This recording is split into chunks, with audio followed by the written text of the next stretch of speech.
वही मुकुट एक दिन परीक्षित जी अपने मस्तक पर धारण किए। धारण करते ही शिकार खेलने का मन हुआ, चल पड़े शिकार। इतनी प्यास असह्य हो गई कि ऋषि आश्रम में गए। वो समाधिस्थ थे, अपने स्वरूप में स्थित थे। कोई है आश्रम में, मुझे बहुत प्यास लगी है। वहां तो समस्त इंद्रियां, मन, बुद्धि सब चेष्टा रहित है, भगवत स्वरूप में एकदम डूबे हुए, बाहर से शांत, कोई चेष्टाएं न सुना रही न दिखा रही, कोई इंद्री काम नहीं करेगी, क्योंकि सौम अवस्था को प्राप्त समाधिस्थ महापुरुष। पता नहीं कैसे ऐसी बुद्धि बदल गई इतने बड़े महाभागवत की, उपेक्षा करके बाहर निकले, देखा एक मरा हुआ सर्प पड़ा था, ऐसे धनुष की नोक से उठाया और ऋषि के गले में डाल दिया। महत अपराध है। साधु का उपहास या इस तरह की चेष्टाएं, उनको इसका भी पता नहीं चला, तो शांत अपने स्वरूप में स्थित है। कुछ ब्रह्म ऋषि कुमार देखे कि राजा परीक्षित अंदर गए थे, बाहर गए तो कोई बात थी क्या, वहां गए तो देखा समाधिस्थ थे, उनके गले में मरा हुआ सर्प। तो ऋषि कुमार दौड़ते हुए श्रृंगी ऋषि जहां स्नान कर रहे थे वहां गए और कहा, राजा परीक्षित ने बड़ा उपहास किया आपके पिताश्री का, एक मरा हुआ सर्प गले में डाल दिया। इतनी बड़ी सामर्थ्य कैसे कि समाधिस्थ मेरे पिता का अपमान। तो क्या उन्होंने समझ लिया कि राजाओं के पास ही बल होता है, ब्रह्म ऋषियों के पास बल नहीं होता? नौ किशोर अवस्था है श्रृंगी ऋषि की, उसी जल से आचमन किया और कहा, आज मैं दिखाता हूं कि ब्रह्म ऋषियों का बल क्या होता है। इसने मरा हुआ सर्प मेरे पिता के गले में डालकर एक ब्रह्म ऋषि का अपमान किया। मैं शाप देता हूं, आज के 7वें दिन तक्षक सर्प इसे डसेगा और कोई त्रिभुवन में नहीं बचा पाएगा। ऐसा ही हुआ और दौड़ करके आए और पिता के गले में लगे। जब वो बहुत देर लिपट के रोए से, तो धीरे धीरे वृत्ति बाहर आई। क्या हुआ, क्यों रो रहे हो? उनका, ये परीक्षित आए हुए थे और आपके गले में मरा हुआ सर्प डाला, आपका अपमान किया। नहीं नहीं, देखो इसमें क्या अपमान होता है? गलती तो हमसे हुई, राजा भगवान का स्वरूप होता है। वो आए थे आश्रम में, अर्घपाद आदि देते, उनको जल पिलाते, उनकी सेवा करते, वो हमारे संपूर्ण प्रजा का शासन करते हैं, सेवा करते हैं, रक्षा करते हैं। हमसे गलती हो गई, रोना नहीं चाहिए। तब किसी ऋषि कुमार ने कहा, ये रोए ही नहीं है, इन्होंने शाप भी दे दिया है। नहीं नहीं, निरपराध राजा को शाप कैसे दे दिया? क्या शाप? 7 दिन में तक्षक काटे। गजब कर दिया तुमने। अरे हमसे पूछ तो लेते। अभी ब्रह्म वाक्य हैं, इतने बड़े ब्रह्म ऋषि वो भी नहीं काट सकते। अपने शिष्यों को भेजा जाओ और परीक्षित को सूचना दे दो, कोई उपाय कर लो अपने परम कल्याण का, 7 दिन में तक्षक सर्प आएगा और डसेगा। जी ही जाके वहां परीक्षित ने मुकुट उतार के ये क्या मेरे से, ये क्या हो गया? मुझे दंड मिलना चाहिए। बहुत पश्चाताप करे, ऐसा उपहास कैसे कर दिया, ऐसा अपराध कैसे कर दिया। इतने में वो शिष्य पहुंचे और कहा, महाराज आपने जो गले में सर्प डाला, बालक होने के कारण श्रृंगी ऋषि ने आपको शाप दे दिया है। निश्चित आपको 7वें दिन महाभयंकर विषधारी तक्षक आएगा और डसेगा, आपको कोई नहीं बचा सकता। आप उपाय कर लीजिए भगवत प्राप्ति का। बहुत हृदय शीतल हुआ। वर्णन है, एकदम हृदय में शीतलता हुई, प्रायश्चित हो गया।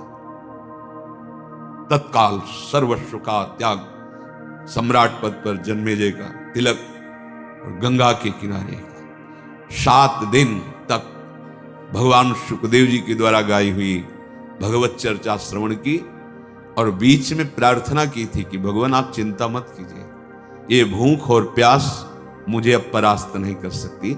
जिस प्यास से पीड़ित होकर के हमने गले में सर्प डाला था, आज उसी प्यास को मैं पराजित कर रहा हूं आपके श्रीमुख से सुने हुए भगवत वचन।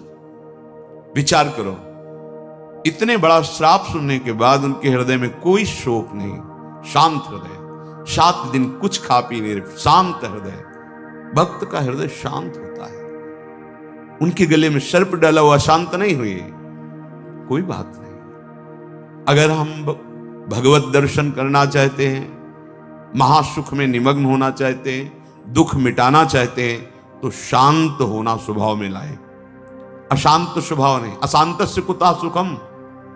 अशांति अगर हृदय में होगी तो बहुत पाप बन जाएंगे, कड़ुआ बोलोगे, गंदे आचरण बन जाएंगे, हिंसादि दोष भी उत्पन्न हो सकते हैं। इसलिए पहला अंतर्दृष्टि खोलने के लिए शांत, हमारा भाव भी पहला शांत भाव। ये मार्ग का पथिक भी शांत मार्ग का पथिक है। शांत शब्द को पकड़ो। अशांति अंदर से है, दबा लो। नाम जब कर रहे हो, ये सब मिट जाएगी। बाहर से तुम्हें पहले शांति लानी। बाहर की क्रियाओं में किसी भी तरह से, किसी द्वंद्व में तुम्हें अशांत नहीं होना है। वो तभी हो सकता है जब आप लक्ष्य बना लियो भगवत प्राप्ति, तभी सह सकते हो। कोई बात नहीं। भगवान इसकी बुद्धि में बैठ करके हमारे को सहनशीलता सिखा रहे हैं। इसीलिए निंदा कर रहा है, अपमान कर रहा है, अवहेलना कर रहा है। भगवान के द्वारा प्रेरित है या कोई कर्म हमारा क्षय हो रहा है। शांत। दूसरा है, आराध्य देव के भजन के सिवा कोई भी एक क्षण व्यर्थ न जाने पावे। अव्यर्थ कालत्वम, कबहू काल वृथा नहीं जाए। सेवक जी महाराज पकड़ो। अंतर्दृष्टि प्राप्त महापुरुष ही जीवन मुक्त कहा जाता है। पकड़ो। कोई भी क्षण भजन के बिना ना जाए। शरीर से सेवा हो रही और अंदर ही अंदर नाम जब चल रहा है। प्रभु के लीला रस से भरे हुए पद गुनगुना। कितना सहज सरल भगवदानंद प्रदान करने का हमें साधन मिल गया गुरु कृपा से। सेवक शरण सदा रहे, अनत नहीं विश्राम। कै वाणी हरिवंश की, कै हरिवंश ही नाम। या तो नाम मंत्र चल रहा है और या वाणी जी गुनगुना रहे हैं। एक क्षण भी न जाए। देखो, प्रयास करो। गुरु कृपा बल में ऐसी सामर्थ्य, अहंकार में नहीं। एक क्षण भी भजन के बिना ना जाए। अंतर्दृष्टि तभी खुलेगी। तीसरा, ये विश्वास कर लो, संसार के किसी भी भोग में सुख नहीं है। कभी तुम्हें तृप्ति नहीं मिल सकती, क्योंकि है ही नहीं। ये भूत के लड्डू हैं, चाहे जितना खा लो पेट नहीं भरेगा, और ना खाओ तो ललचाते रहो। इसलिए तुम्हारा ललचाना ना हो, नाम जप करो। ये विश्वास करो महापुरुषों के वचनों से, भोगों में सुख नहीं है। कितना भोगोगे? महाराज ययाति ने अपने शरीर से तो यौवन अवस्था का भोग किया ही, अपने पुत्र की यौवन अवस्था लेकर फिर भी तृप्ति नहीं हुई। तब उन्होंने कहा, संपूर्ण संसार के ये सब भोग भगवत विमुख व्यक्ति एक को दे दिए जाएं तो भी वो तृप्त नहीं हो सकता, क्योंकि नहीं है। कल किसी ने प्रश्न किया था, ऐसा ऐसा हमने सैकड़ों ऐसा ऐसा सब किया, तो हमने कहा ईमानदारी से बताना, वृंदावन में बैठे हो, क्या तुम्हारी तृप्ति हुई? क्या सुख हुआ? तो चिल्ला के रो के बोला, नहीं नहीं होगी। विनिश्चितम बदामि तेन अन्यथा वचांसि। गोस्वामी जी के, मैं झूठ नहीं बोल रहा, सत्य कह रहा हूं। हरिम भजन्ति, बिना भजन के तुम्हारे इंद्रियां, तुम्हारा मन, तुम्हारा हृदय शीतल हो ही नहीं सकता, विश्राम पा ही नहीं सकता। ये जलाती रहेंगी कामनाएं, तृष्णा, वासनाएं। इसलिए पहले समझ लो, गुरुजनों के वचन मान लेने से निकल जाओगे।